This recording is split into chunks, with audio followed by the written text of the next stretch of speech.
Welcome to the most feared place in South Africa, where silence cuts deeper than any blade. Behind these walls lies Semax, the super maximum security prison where the nation's most dangerous criminals disappear from society forever. From the escaped serial killer who became a legend to the psychological breakdown that awaits every inmate, join us as we journey inside the most brutal correctional facility on the African continent.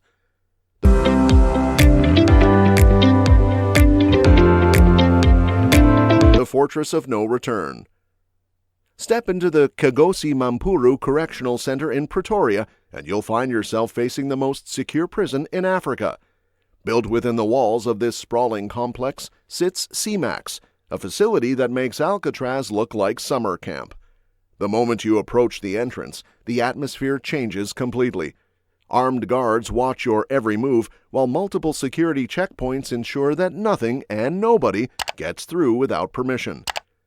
Semax was specifically designed for violent and disruptive prisoners who have been classified as dangerous in terms of the South African Criminal Procedure Act.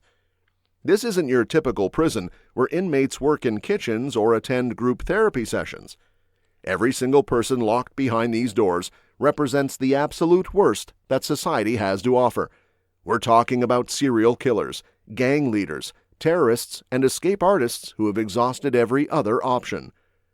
The facility operates on a principle that would make even hardened criminals shudder. Prisoners are kept in solitary confinement for 23 hours of each day, and specialized equipment, such as electric shields, are used by the prison guards. Walking through the corridors, you'll notice the mysterious silence that blankets everything. The only sounds are the footsteps of guards and the occasional muffled voice from behind steel doors. What makes this place truly terrifying isn't just the physical security measures, it's the psychological architecture designed to break the human spirit completely. Every element, from the solid steel doors with nickel-sized holes to the concrete furniture bolted to the floor, serves one purpose: to remind inmates that they've reached the end of the line. There's no rehabilitation here, no second chances, no hope of redemption. But here's what's truly chilling about Semax. It was built to house South Africa's sister facility that would change the game forever. Because while Semax handles the overflow, the real nightmare was just getting started down in KwaZulu-Natal. A total of 1,203 of South Africa's most hardened criminals are guarded by 322 discipline members of Ebangweni Semax in Kokstad, the larger sister facility that represents the ultimate evolution of human containment. This place doesn't just lock people away, it systematically destroys their connection to humanity itself. Walking through these halls feels like entering a tomb where the living dead spend their final years. Ebangweni's detention regime is divided into 3 progressive phases, the noble objective of this process being behavior modification. But here's the twisted reality. Phase 1 effectively amounts to solitary confinement despite South Africa officially abolishing the practice in 2008. Inmates spend months or even years in cells barely larger than a bathroom, with no human contact except for the guards who slide food through slots 3 times daily. The psychological warfare begins immediately. Cell walls are soundproofed to prevent any communication between prisoners. The doors are solid steel with only tiny viewing ports that allow guards to monitor without being seen. There are no televisions, no books initially, no entertainment of any kind. Just 4 concrete walls, a metal toilet, and the slow realization that this might be where you die. The corridors are deadly quiet, apart from the footsteps of warders and the occasional sound of a prisoner talking, moaning, or even grumbling in his cell. But don't mistake this silence for peace. Behind each door lies a human being slowly losing their grip on reality. Some pace frantically in their 6-by-9-foot cells. Others stand motionless for hours, staring at walls that never change.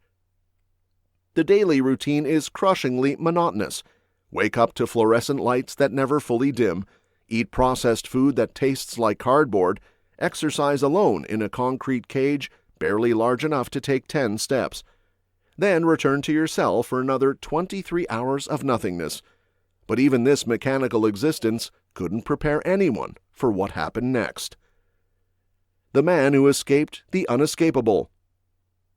In November 2006, Ananias Math became the first person to escape from Semax. This wasn't just any ordinary breakout. It was a feat that shocked the entire South African correctional system and exposed the human determination to survive even in the most impossible circumstances. Math wasn't just another criminal. He was a serial killer with extensive military training from the Mozambique Civil War, and he had already escaped from multiple maximum security facilities before landing in Semax. The escape itself reads like something from a Hollywood thriller, except the reality was far more disturbing. Math covered his body in Vaseline and squeezed through his tiny cell window measuring 20 by 60 centimeters. Think about that for a moment. We're talking about a window barely 8 inches by 2 feet. The human body isn't designed to fit through such a space, but desperation and military training can push people beyond normal physical limitations. But Math's story doesn't end with his dramatic escape. Using pieces of metal taken from his cell door, he chipped away at the wall, and before the guards did their nightly inspection, he used a homemade paste to cover up his handiwork. This wasn't a spontaneous decision. It was methodical planning executed over weeks or months while maintaining the facade of a broken prisoner. His eventual recapture led to even more stringent security measures, but it also revealed something profound about the human psyche. Even in conditions designed to crush the spirit completely, some individuals will never stop fighting for freedom. The guards learned that no matter how sophisticated their technology or how thick their walls, they were dealing with minds that refused to accept defeat. However, Math's escape was just one symptom of a much larger problem brewing within these walls. While the physical security measures could be improved, nobody was prepared for the psychological epidemic that was about to consume the entire facility. The psychological destruction inside Semax facilities operates like a slow-motion mental apocalypse that nobody talks about publicly. Inmates in Phase 1 do not have regular access to a mental health practitioner, despite this being essential in such conditions. What happens when you take a human being, regardless of their crimes, and strip away every element that makes life bearable? The answer is written in the broken minds of over 1,000 men slowly losing their grip on reality. Critical accounts of supermaximum prisons emphasize the negative effects of solitary confinement on the mental condition of many prisoners who experience extreme states of rage, depression, or psychosis. We're not talking about temporary sadness or anger. This is a complete psychological breakdown where inmates develop symptoms that would terrify mental health professionals. Some begin talking to invisible people. Others bang their heads against concrete walls until they bleed. Many stop eating entirely, convinced their food is poisoned. The most disturbing cases involve inmates who simply shut down completely. Prison cells become filled with prisoners who have withdrawn from painful reality and quietly hallucinate, with symptoms including torpor, incoherent mumbling, restless sleep, and waking nightmares. Guards walk past these human shells daily, watching formerly dangerous criminals transform into broken shadows of their former selves. What makes this psychological warfare even more devastating is the complete lack of adequate mental health care.